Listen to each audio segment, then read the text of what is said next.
देखिए, so question क्या है, एफ आर आर कंटिन्यूस है एंड सपोज ये एफ दिस 3 बार कंपोजिशन करने से वो आइडेंटिटी फंक्शन हो रहा है। तो बोला जा रहा है कि 2 बार अगर एफ को कंपोज करें तो आइडेंटिटी के बराबर होगा। समझे? हेलो, सुनाई दे रहा है कि नहीं? आवाज दो है। कैसे prove करें? यहाँ ध्यान दीजिएगा। हेयर एफ क्यू का मतलब पावर मत समझ ले, कंपोजिशन है। एफ स्क्वायर का मतलब F compose, that's what it means. Okay,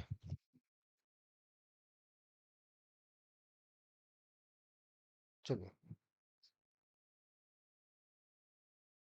हम्म, कैसे अप्रोच करें, कैसे सोचा जाए? सी, पहला बार गिवन क्या है, एफ इज कंटिन्यूअस, राइट? ठीक है, और दिस इक्वल टू दिस। तो मेरा यहाँ से क्लेम है कि एफ इज इंजेक्टिव।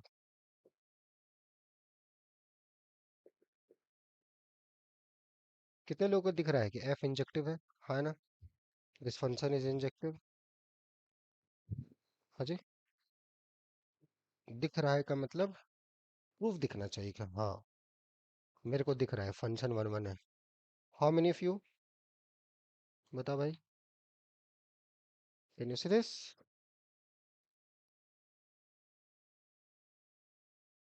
थोड़ा जल्दी बताएंगे। यस, कैसे?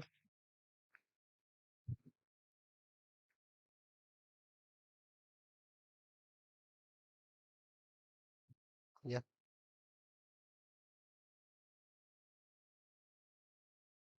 जल्दी फट से। हम्म, देखिए, सेफ इज इंजेक्टिव। इंजेक्टिव क्या चाहिए? मान लेते हैं कि f of x equal to f of y है, तो क्या करेंगे, एफ स्क्वायर से कंपोज कर देते हैं। करेक्ट? आवाज दो भाई, सुनाई दे रहा है? कुछ बोलोगे नहीं तो कैसे बातचीत होगी? इसका मतलब अब एफ क्यू तो एक्स दे रखा है, ये तो वाई दे रखा है। तो अगर इमेजेस सेम है तो डोमेन के एलिमेंट सेम आ गए, सो फंक्शन इज इंजेक्टिव ना।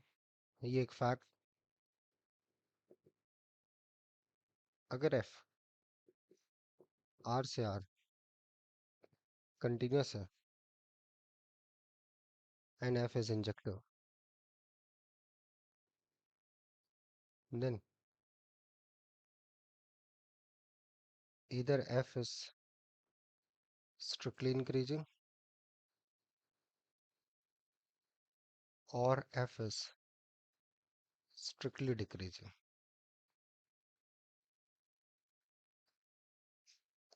ठीक है ना? आवाज दो सब।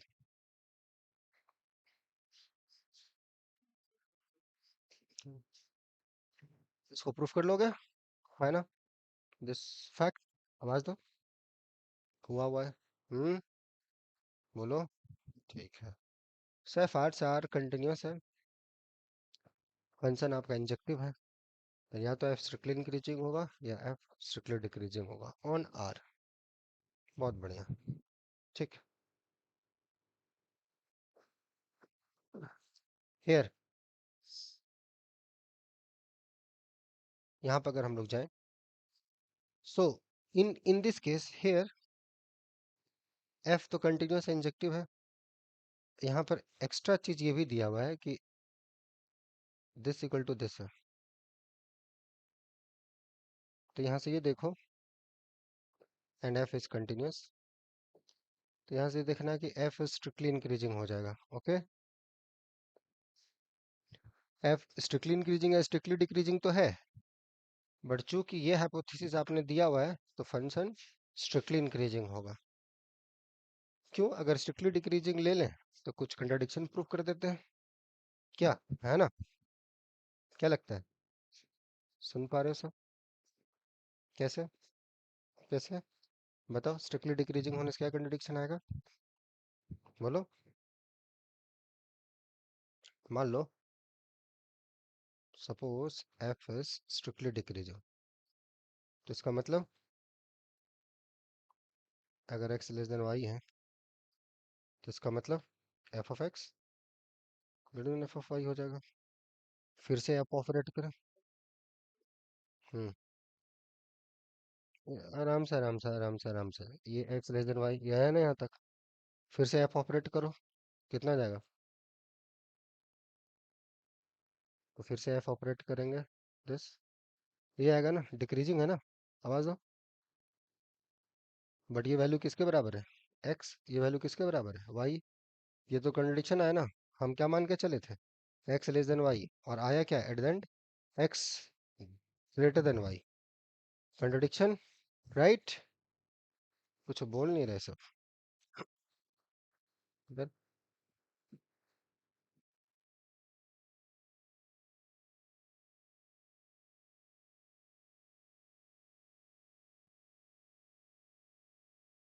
so एफ स्ट्रिक्टली डिक्रीजिंग नहीं होगा, तो इसका मतलब एफ स्ट्रिक्टली इंक्रीजिंग होगा।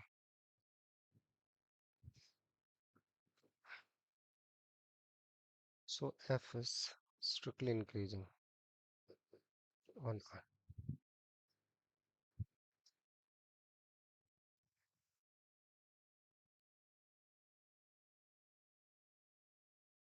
सो एफ हमारा स्ट्रिक्टली इंक्रीजिंग हो गया।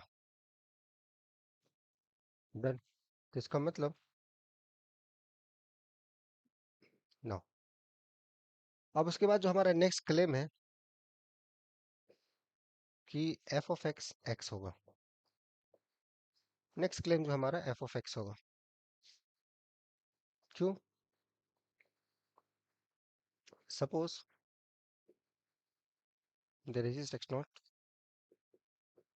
such that f of x not equal to x naught. Without uncertainty, assume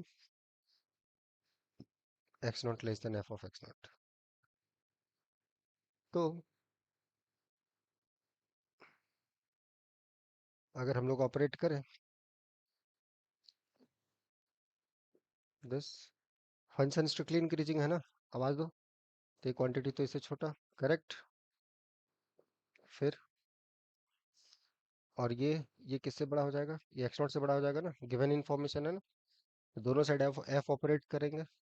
F of x not इससे बड़ा है, ये इससे बड़ा, तो एक्स नॉट लेस देन। अब अच्छा, एक सेकेंड, जस्ट अ मोमेंट। अब यहाँ पे हम लोग फिर से इस पे लगाते हैं, फिर से। तो ये आ जाएगा, ये अपना F square, not F square, this, तीन बार कंपोजिशन, दिस। और ये किसके बराबर है? आवाज दो। ये किसके बराबर है? X not. और ये क्या है? ये किससे बड़ा है? F of x not. और एफ ऑफ एक्स नॉट किससे बड़ा है? X not. ये सही है क्या? Is it true? बोलो। हेंस क्या प्रूफ हुआ? बताइए।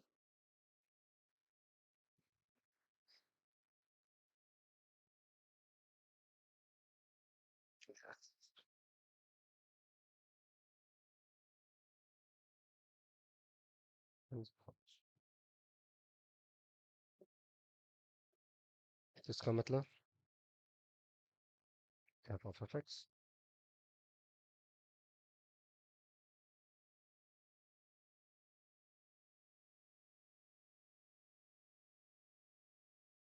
सो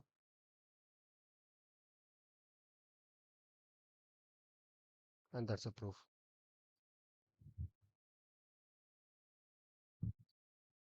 ठीक है, समझे सब कैसे अप्रोच करना है? हाँ ना। बहुत तरीके से आई सही में दूसरे जगह क्वेश्चन पूछा हुआ ये, और इतना बेसिक प्रॉब्लम है। तो इसमें दो तीन चीजें यूज हुई। क्या क्या चीज यूज हुआ? कि अगर कोई इंजेक्टिव कंटिन्यूअस फंक्शन है, if you have an injective continuous function, then it is strictly monotone, either strictly increasing or strictly decreasing. With the help of that and with this information, we have proved that here function must be strictly decreasing नहीं हो सकता, उससे हमने contradiction लाए। और फिर वहां से हमने फाइनली क्लेम किया कि f x equal to x. तो f x equal to x कर देने से सारा बात हम लोग का बन गया एंड दैट्स द सॉल्यूशन। ठीक है, क्लियर हुआ सबको? आवाज दो, समझे कि नहीं? Done. That's the idea.